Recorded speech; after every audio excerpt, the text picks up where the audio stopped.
सरकार दो आलम सल्लल्लाहु अलैहि वसल्लम बहुत खुश हैं। हज़रत आयशा सिद्दीक़ा रज़ी अल्लाह ताला अन्हा वहाँ पे तशरीफ़ फरमाए। आपने कहा आयशा आज मांगो, क्या मांगती हो? आपने कहा हुज़ूर मैं आपसे मांगने से पहले एक मशावरत ना कर लूँ, एक मशवरा ना कर लूँ? आपने कहा जी कर लें। आप अपने अब्बा हुज़ूर के पास आई, अर्ज़ की सरकार फरमा रहे हैं जनाब हज़रत अबू बकर सिद्दीक़ रज़ी अल्लाह ताला अन्हु से कि सरकार फरमा रहे हैं आज मुझसे कुछ मांग लो, जो दिल करता है मांग लो।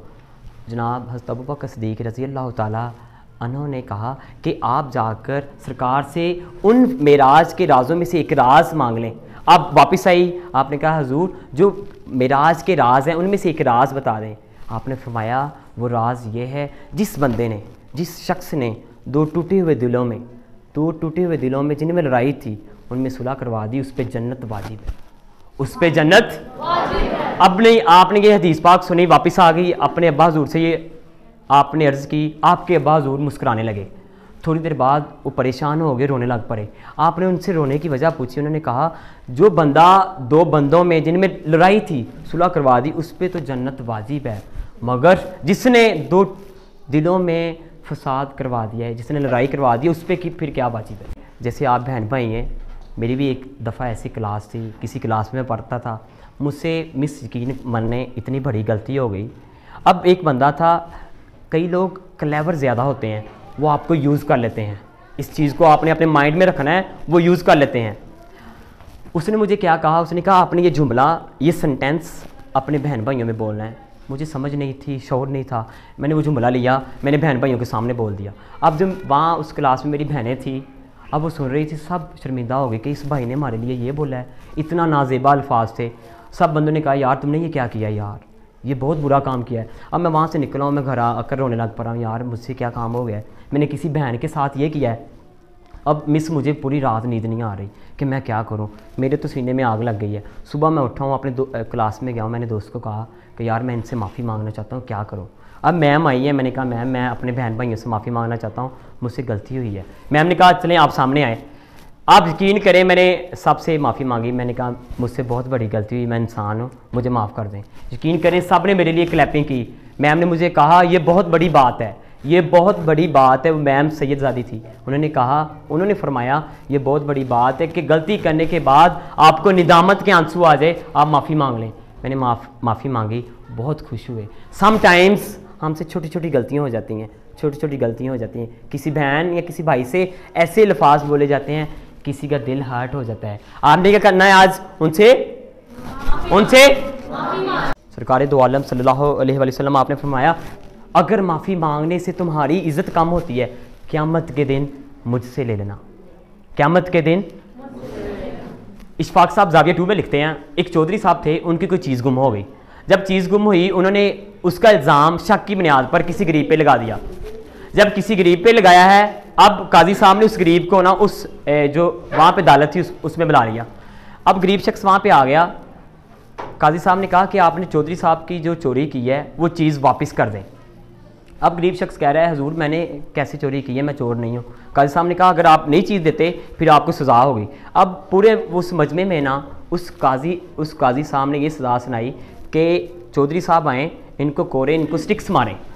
अब चौधरी साहब आए हैं, उनको स्टिक्स मार रहे हैं, वो रो रहे हैं कि हुजूर मैंने तो ये काम नहीं किया, आपने मुझ पर इल्ज़ाम लगा दिया है।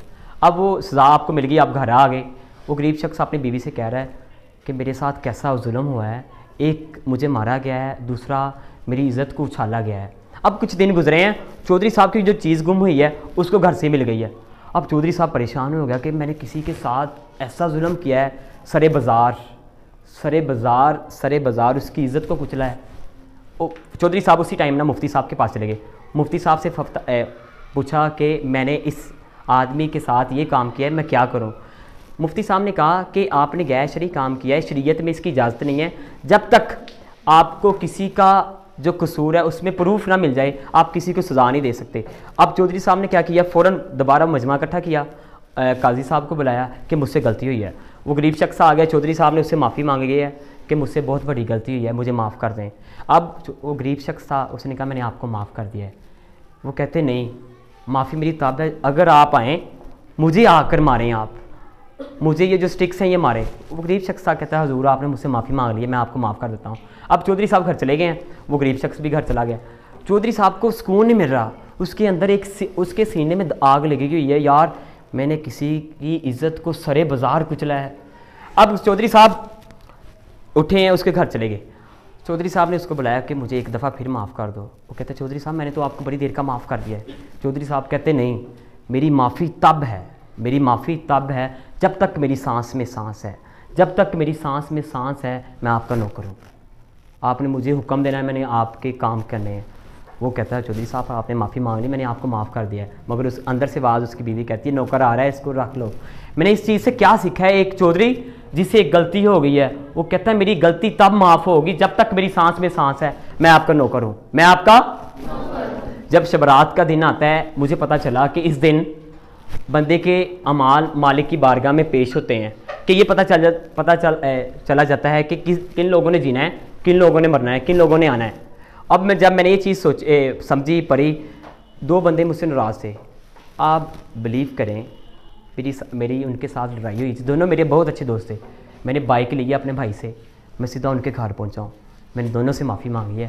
انہوں نے کہا یار اتنا بڑا ظرف اس نے عطا کیا کہ میرے دل میں بات آئی ہے کہ میں آپ سے معافی مانگ لوں۔ انہوں نے میری بہت عزت کی۔ جو معافی مانگنے میں پہل کرتا ہے اگر اس کی عزت کم ہوتی ہے، سرکار نے فرمایا ہے قیامت کے دن وہ میں لیکچر کر رہا ہوں کسی اسکول میں، ایک بچے سے وہ بچہ کلیور بن رہا تھا، اس لیکچر میں اس بچے سے میں نے جو بہیو بہت برا کیا۔ اب بچہ ایسے بیٹھا ہوا ہے 10th کلاس کا، شرمندہ ہے، بار بار معافی مانگ رہا ہے، سر مجھ سے غلطی ہو گئی ہے، سر مجھ سے غلطی ہو گئی۔ میں نے کہا یار اس کا بیچارے کا دل ٹوٹ گیا ہے۔ میں نے اسے پاس بلایا، میں نے سب کے سامنے اسے معافی مانگی کہ آپ مجھے معاف کر دیں کہ مجھ سے بہت بڑی غلطی ہوئی ہے۔ یقین کریں ایک شخص بیٹھا ہوا ہے، اس کی بارگاہ میں ایک کھانا آتا ہے، وہ کھانا کھانا شروع کر دیتے ہیں۔ جب کھانا مکمل ہو جاتا ہے، جس بندے نے کھانا لایا ہے وہ برتن لے کر واپس چلے جاتا ہے۔ ان کے مریدین پاس بیٹھے ہوئے کہتے ہیں حضور آپ کا تو روزہ تھا، آپ نے تو کھانا کھا لیا۔ آپ نے کہا روزہ توڑنے کا کفارہ ہے، روزہ توڑنے کا کفارہ ہے، مگر کسی کا دل توڑنے کا کفارہ نہیں ہے۔ سرکار دو عالم صلی اللہ علیہ وسلم حقوق العباد، جب بھی آپ کی بارگاہ میں کوئی جنازہ آتا صرف آپ ایک ہی سوال کرتے، صرف ایک ہی چیز پوچھتے، صرف ایک ہی چیز پوچھتے۔ اپنے دلوں میں یہ چیز نقش کر لیں، اپنے دلوں میں یہ چیز نقش کر لیں، آپ ایک ہی چیز پوچھتے کیا اس آدمی نے کسی کا قرضہ دینا ہے؟ وہ عرض ہوتی کہ حضور اس نے قرضہ دینا ہے۔ آپ نے فرمانا میں نے اس کا جنازہ نہیں پڑھانا، میں نے اس کا جنازہ آپ اس میں یہ نہیں فرماتے کہ اس نے کسی نماز پڑھی ہے، اس نے روزہ رکھا ہے، اس نے حج کیا ہے، صرف یہی چیز پوچھتے حقوق العباد کہ اس نے کسی کا قرض دینا ہے، اس نے کسی کا حق مارا ہوا ہے۔ عرض ہوتی کہ حضور اس نے قرض دینا ہے۔ حضرت علی کرم اللہ وجہ کریم عرض کرتے کہ حضور آپ اس کا جنازہ پڑھا دیں، اس کا جو قرض ہے میں چکاتا ہوں۔ حقوق اللہ اس کے ہیں، وہ معاف کر سکتا ہے، حقوق العباد ہمارے آپس میں سم ٹائمز ہم سے غلطی ہو جاتی ہے، ہم نے کیا کرنا ہے؟ معافی مانگنی ہے۔ کیا کرنا ہے؟ کسی کو ناراض، کسی کو دکھ، کسی کو اذیت۔ یقین کریں آپ لوگ باہر کے بھی نکلیں، ہمارے معاشرے میں یہ چیزیں کم ہو رہی ہیں، ہمارے معاشرے میں یہ چیزیں کم ہو رہی ہیں۔ یقین کریں آپ کسی دکان پہ جاتے ہیں، وہ کہتے لینا ہے سامان ٹھیک ہے نہیں تو نکلیں یہاں سے۔ انسان کی یہ ویلیو رہ گئی ہے، انسان کی یہ ویلیو لاسٹ۔ دوسری چیز کیا ہے؟ کسی کو ہرٹ نہیں کرنا، کسی کو ہرٹ نہیں کرنا، کسی کو دکھ